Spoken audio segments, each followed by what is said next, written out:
Hi, I'm Mara Webster with In Creative Company, and thank you so much for tuning into one of our talks today. We are a year-round talk series bringing you the best creative voices across film, television, and theater. And today we are joined by the fantastically talented Camrus Johnson, who is currently starring in the series Batwoman. And one of the things I was really fascinated about with the show is it has such a specific tone that you all managed to find through your performance, and it's pulling out a lot of different elements in terms of what it's asking you to do. It's a very interpersonal show. At the same time, you've got a lot of action sequences and a lot of moments that are larger than life. And so I was really curious about the journey of finding that specific tone when you all came on board for the first season, but then going back to season 2, how knowing the specificity of what the show wants from you in terms of character and performance, how that's really helped you in terms of making a lot of your specific choices. Wow, that is a great first question. Oh my gosh, never been asked that question before.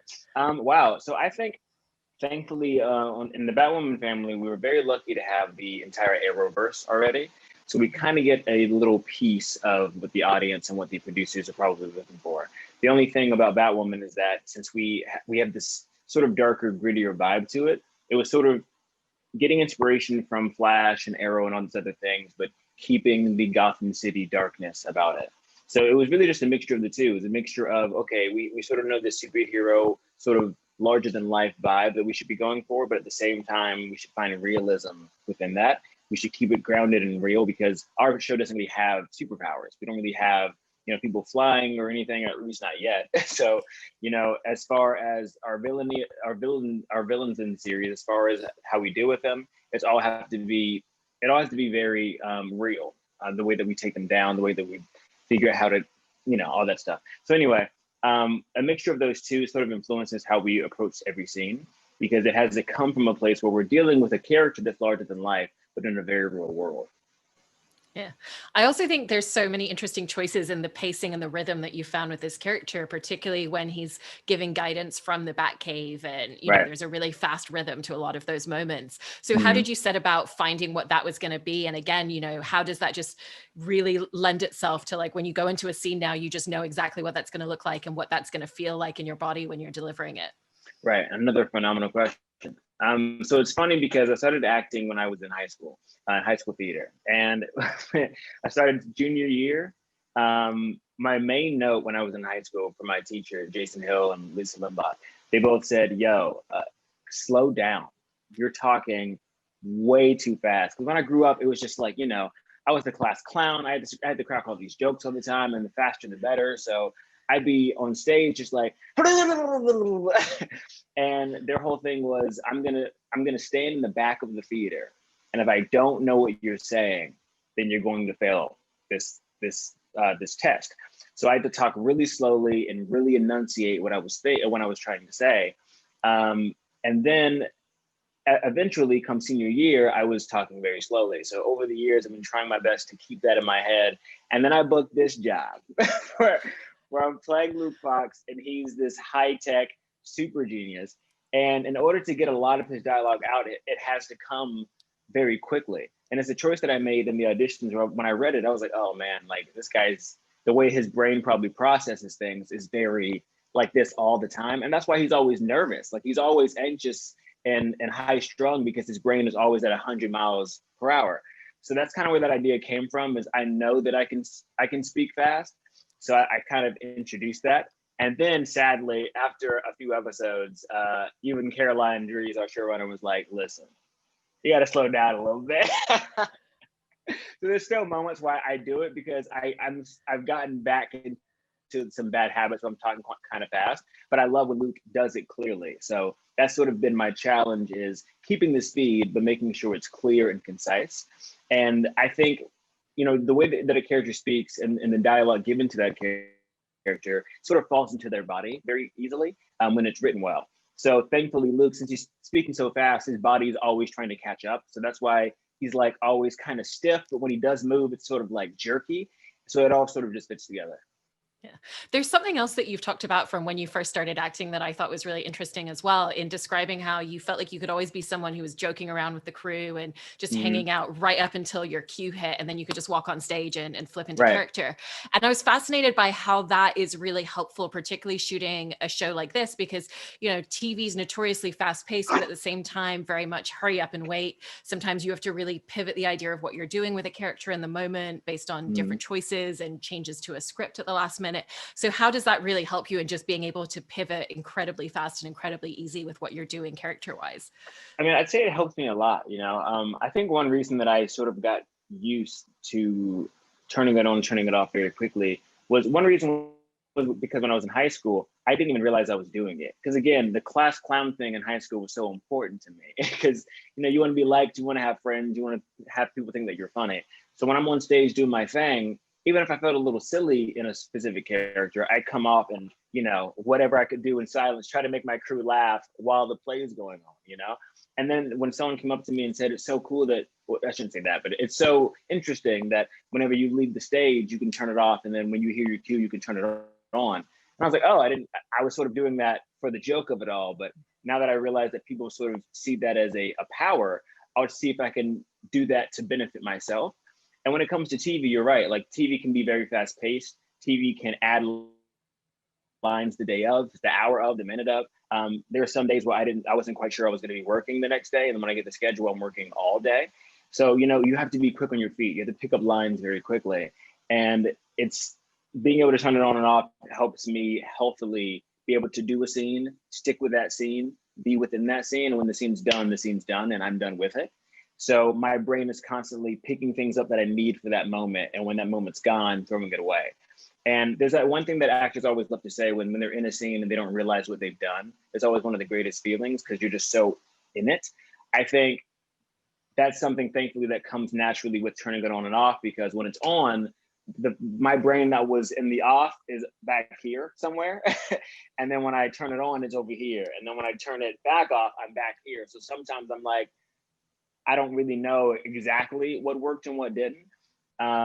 So yeah, I'm glad you brought that up, because I that is something that I'm sort of getting used to. It sort of ties into the speed of it all too, like talking really fast. Because when I get into this pace that I'm comfortable with, I can be in the scene and not have to worry about the technicalities of it. Yeah. I also find it so interesting with a character like Luke Fox, how many scenes you have to deliver by yourself, because he's very much Right. isolated down in the back cave. And they tend to be a lot of the scenes where there's a lot of energy that you have to exude. You really have to Amen. kind of give that energy as if you're actually right there in the middle of all the action with Batwoman during that communication. So what's the unique challenge of really having to deliver a lot of scenes like that without having a scene partner there in the process? Well, yeah, I mean, being the guy in the chair is very reminiscent of acting on green screen. A lot of acting, a lot of the difficulty of acting is pretending that something is there. I just watched behind the scenes of the making of The Mandalorian on Disney Plus, and they have this new technology called Volume, or the Volume, where they are in this giant sort of room filled with screens, and that way they can sort of see their surroundings. They don't have to make anything up. But up until now, up until that new technology, we are still, and have been for so since the beginning, having to pretend that things are there. And for green screen, I can imagine the difficulty there is you're just looking at a green screen. But in my scene, I'm talking to someone else, but while I'm looking at a computer screen. So the difficulty there is that I'm looking at words, I'm looking at numbers, I'm actually looking at a moving screen while talking to someone that isn't there. And it's often, our script supervisor that's somewhere back here saying the line for me so I can keep timing. So yeah, I mean, I think it's difficult, but in a way it's also easy because the crew loves the cameras only days, because we call those the fast days, because they know that I'm going to come to set, I'm going to do my thing. There's no one else to talk to. The camera's going to be here and here, and it's going to be me going, Ryan, Batwoman, are you okay? It's a lot of like, it's that thing that you've seen is the tech guy or the tech girl freaking out, making sure that you're okay, telling you how to get from point A to point B and giving you information. And thankfully, once you get used to that, you sort of settle in it. And it sort of just becomes part of the routine of like, this is what I'm going to do today. For 8 hours straight, I'm going to sit in this chair. I'm going to freak out on the mic that Javicia is now on the other side of, and just have to sort of have fun with it. Oh, and another thing, the final thing about that is when you're sitting there alone, you kind of have the freedom to experiment a little more because you don't really feel bad about making the other actor feel weird or pulling them out of the scene or out of the emotion. You kind of just get to get weird with it sometimes. So then now it's just me and the crew, sort of joking around and figuring out what works. Yeah. I also wanted to talk a little bit about some of the shifting dynamics for your character this season, and in particular with Mary, because that relationship was always kind of centralized by Katie, who's obviously not there anymore for the two of them. So how did the two of you really work together to figure out what this new dynamic was going to be and how it was really going to evolve now that it's just the two of them in a more intimate space together instead of this group dynamic? Well, it's interesting because, Luke isn't big on new people ever. He's not, he's lost his father and now he's lost Kate. So like you can see that he does not deal with loss very well at all. And it took him quite some time last season to even be okay with Mary being around all the time, to the point where when he realized that she knew that Kate Kane was Batwoman, he still was pretending for the last scene of the episode that she wasn't.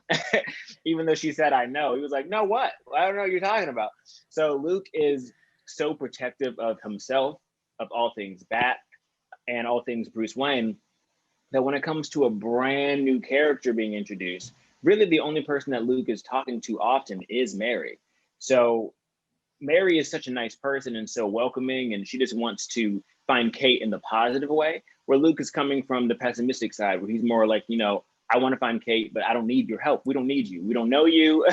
You shouldn't be in the suit that my dad made, that I altered. Like, this has nothing to do with you. Please get out of here. While Mary's on the opposite side saying, we need a hero. She's here. Let her be a hero. So it's interesting because Luke and Mary are always sort of bickering and clashing about something. And this has been the most profound and most interesting clash because it is about the future of the Bat team, of do we go with her or do we not? Bickering about how to solve a problem, how to take down the bad guy is one thing, but being on opposite sides of the spectrum when it comes to who the new Batwoman of this series is going to be, that's sort of tension that lasts for many episodes because Luke is not, he's unwavering. He like I said, it takes him a long time to let anybody in, even if one of his only friends, Mary, is opposing him. Yeah. And then there's also the really interesting choice that you made in terms of what his response was when Bruce Wayne walks in. And obviously we as an audience know from the get-go that it's not Bruce Wayne, but Right. He doesn't know that. And that's kind of a relationship dynamic that you've constructed without him ever being physically present. And that was the first time we really got the opportunity to see them in a room together. And instead of it being a sense of like relief, you're okay, you're here, my friend, welcome back. It was, really, really felt like you were conveying the emotional hurt from like, why haven't you called? Right. Where have you been? You haven't been in touch with me. Kind of like the hurt lover dynamic instead. But I thought that was an interesting choice because it said a lot more in a very different way emotionally. So what was the journey in really finding that particular approach? So again, I'd say that Luke's brain is always going like this. It's always moving so quickly in such a small amount of time. And when it comes to Bruce, I don't think anyone realizes how much Bruce really means to Luke. He'll say it. He'll say that, they're friends and you work for him and all those things. But imagine someone in a way being your everything. Bruce was the reason that he's in the Batcave. He's the reason that he is working with his dad's technology. Bruce is his boss, his icon. Since his father's passed away, in a way, he's been like his father figure. He's been his only friend for a long time.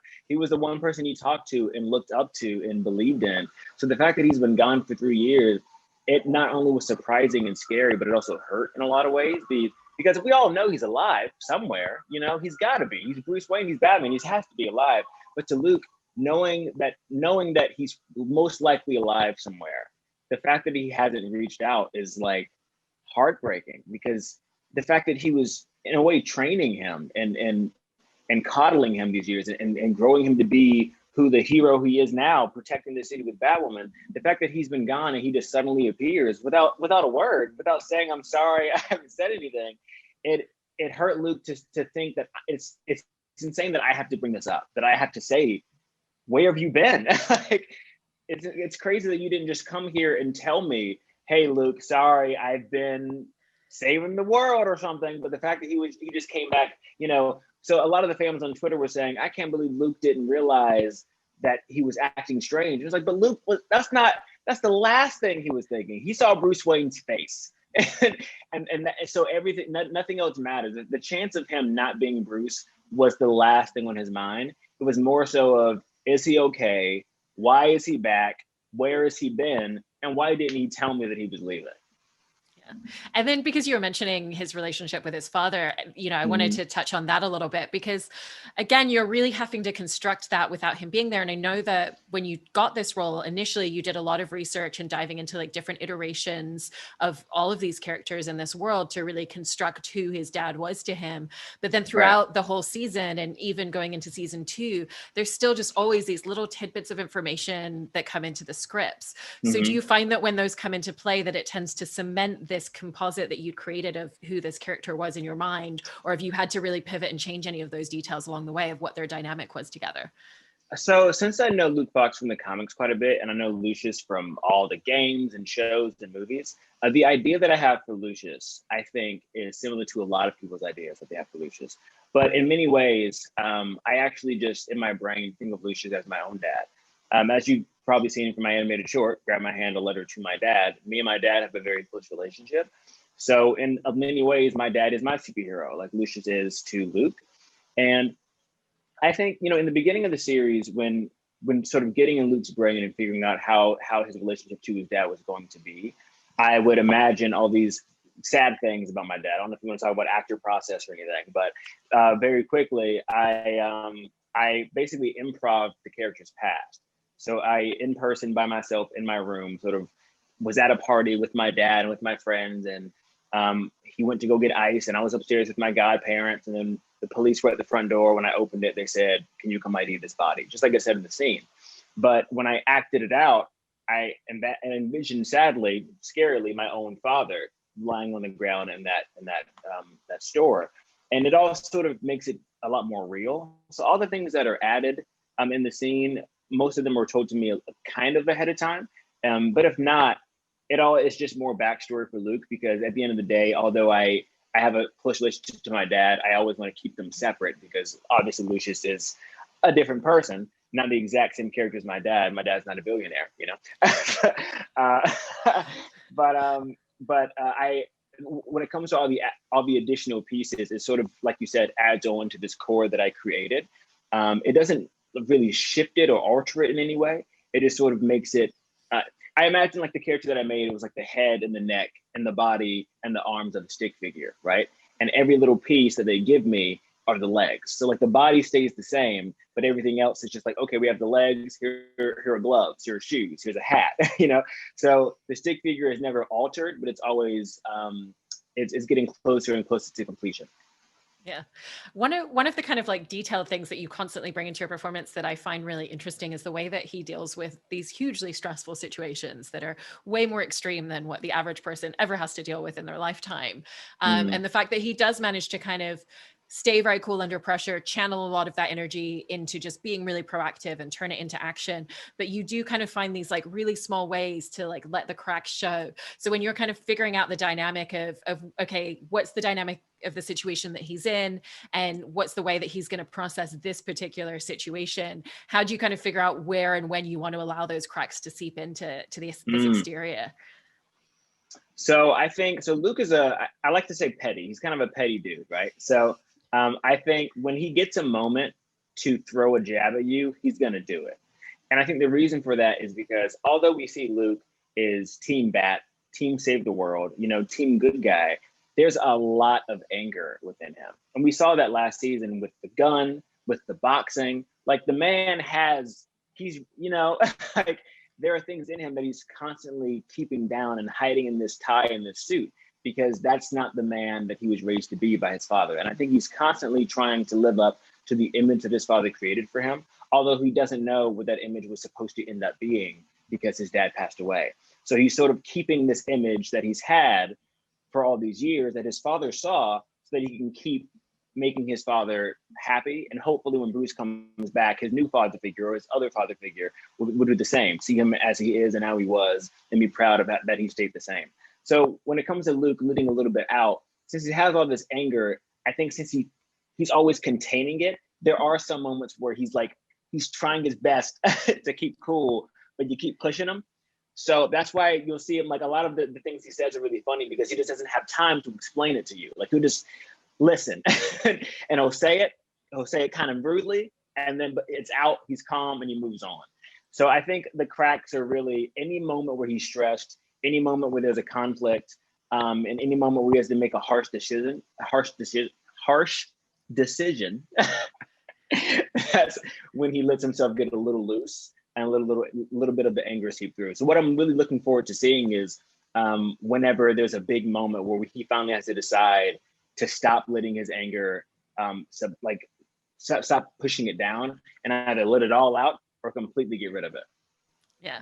On a different trajectory, because you were mentioning your short film, Grab My Hand, A Letter to My Dad, before. I wanted to dive into talking about that. It's such a beautiful, stunning short. And it's this real love letter to your dad, but also his relationship with your uncle at the same time, who was your dad's best friend. And you tell the story so succinctly in like under 5 minutes. You capture such a wave of emotions. And with the fact that it's animation and just kind of a singular voiceover instead of a character piece, what were the challenges in really trying to create, such a strong emotional piece in such a short amount of time in that particular medium? Well, it's funny because I made this project to help my dad grieve, to help him heal. Every time I called him on the phone, I realized that we weren't really talking about how we were doing. We were talking about the situation, like how my uncle was doing, what the doctors were saying, how my aunt and my cousins were doing. But I never actually said, "Are you okay?" Because I didn't really know how for my dad. So in the process of making this film, I didn't realize that I had a lot of healing to do myself. And when it came to recording it, there was a moment I recorded at my friend's house, Paul Skylarman and Linnea Sage. They're both voiceover artists, so they let me use their mic. And while I was doing it, I was just sort of like, okay, I did it. And Paul, being an actor and director, said, "Bro, you're holding back." Because I was trying my best to, even though my dad wasn't even there and didn't know the film existed yet, I was still trying to stay strong and be a man and all that stuff. The thing that the film is trying to break down, I was still privy of while creating it. So my friend helped me break through, and that crying that you hear in the middle of the film is real. I was actually breaking down and crying and bawling on the mic because I didn't realize that my dad was grieving, and so was I. But I was so focused on helping him grieve, I didn't realize that my uncle also just passed away. So we were both healing at the same time, and it's beautiful that me helping him heal helped myself heal. I can't imagine a better way for it to have happened. So that was really the only challenge of it, was finally making myself feel vulnerable enough to tell the story the way that it needed to be told. Mm-hmm. There's also a lot of really beautiful messages that you convey in it, even just, highlighting these two male figures in your life and talking about them as superheroes, but superheroes who aren't perfect. And as part of the festival run, you also played at the New York International Children's Film Festival, which congratulations, Oscar qualified your film. Thank you so much. Good luck with everything this season. Thank you. But I want to talk about that as well, because that also gave you the opportunity to convey that message to kids and to have a younger audience access your film. But also through the festival, it also went into some schools as well. And so I was really interested in how you're kind of taking this short film and creating a larger conversation around different aspects of it. Yeah, the festival circuit has been incredible. The New York International Children's Film Festival really set it all off for us. Because now we've gotten 2 Oscar qualifications, both from them and the Chicago International Children's Film Festival, which is incredible.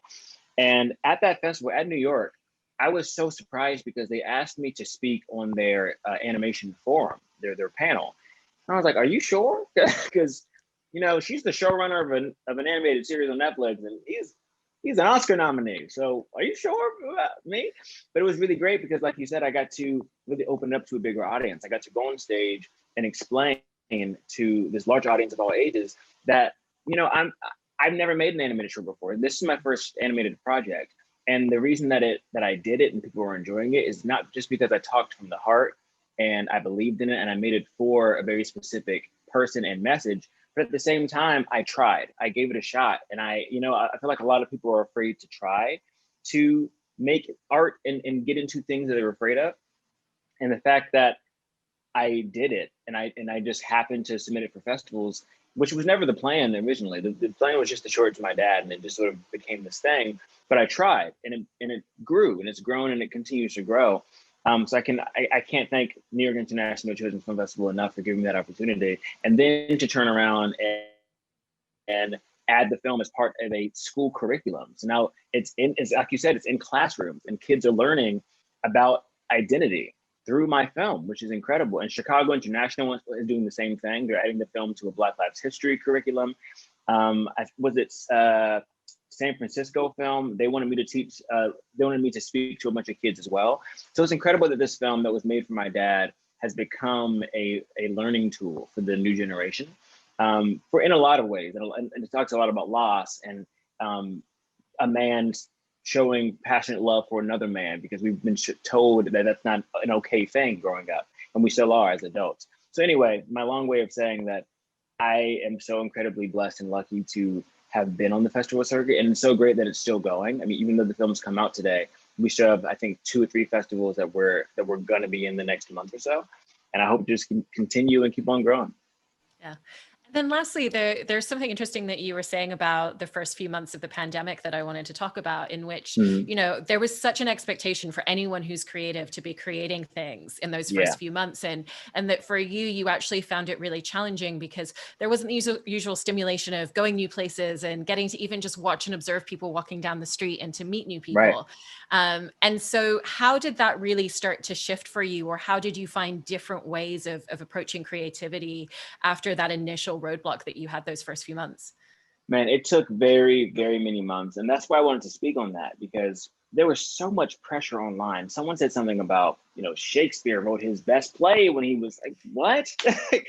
No. And like, the thing about art is art reflects life, right? So in my art, I want to make people feel good because I feel good. And I want people to know that. And when my heart was broken, but I healed from it, and I'm trying to help someone else heal from it. I want to make art that helps other people heal. You know, I want this message that I've learned, I want to teach it to other people. So when the world is dark and gray and sad and sick and fighting itself, if I'm sitting here and I'm not inspired by that, and that's depressing me and making my soul a little sick, I don't have to sit down and turn that into art, because that sucks, you know, and that's okay. And that's what I was trying to say is, you know, I'm not saying turn off your brain for a year and not make any art. You know, if you can turn it into art, then do it.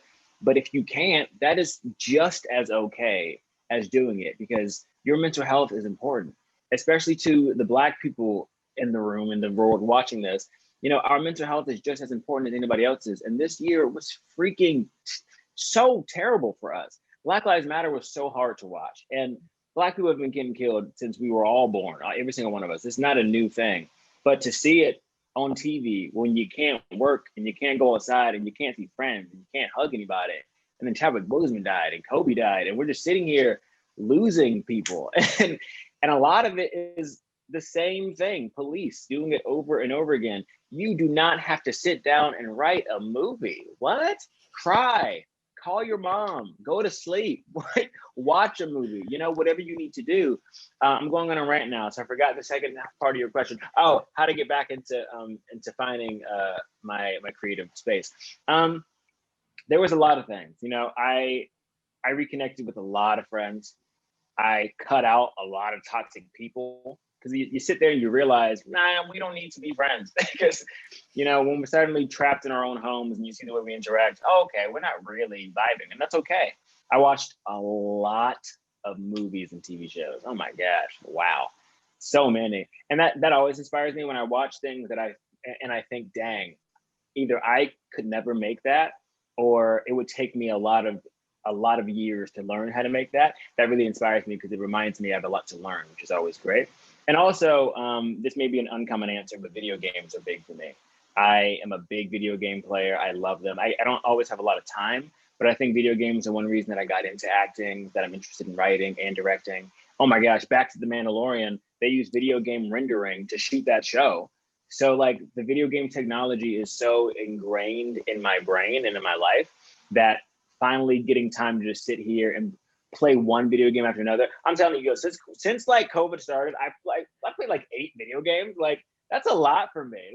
Like, usually I only have time for 1 or 2 a year, and all this different art that I never have time to absorb sort of woke me back up and said, "Oh man, okay, I gotta do something with this." And thankfully, thanks to my beautiful manager and my team, there's been a lot of other writing projects that have arisen in my free time while I've been sitting around, and hanging out and finding ways to stay active. They sent me projects and said, "Hey, this guy wants to turn this book into a movie. Do you want to do it?" And I was like, "Yeah." So that's happening. And there's been other things like that where, once I did and one more answer to this. Sorry, I know this answer is long. But I spoke at the Black Lives Matter movement last year. And that helped me a lot because it got a lot of things out of my chest. I felt like I finally said what I needed to say for so many years to a vast audience. And once I did that, my friend Quinn Shepard, who's an incredible director and writer, heard it and asked me to co-write a podcast episode with her, which made me I had to write another speech for that podcast. And that was one of the first things I did that sort of got me back into the love of, okay, here we go. This is making me feel really good. And everything sort of snowballed from there. So if you were looking for advice for other people that are looking to find their creative space, I'd say watch a lot of movies, watch what makes you happy, watch what reminds you why you got into this space in the first place, and hopefully it'll wake you back up. Yeah. Well, thank you so much for sharing all of that, and congratulations on the 2nd season of Batwoman and everything with your short film. It's so stunning. Thank you. I can't wait to watch its continued journey. Thank you so much, Camrus. Thank you. This means a lot. Thank you so much.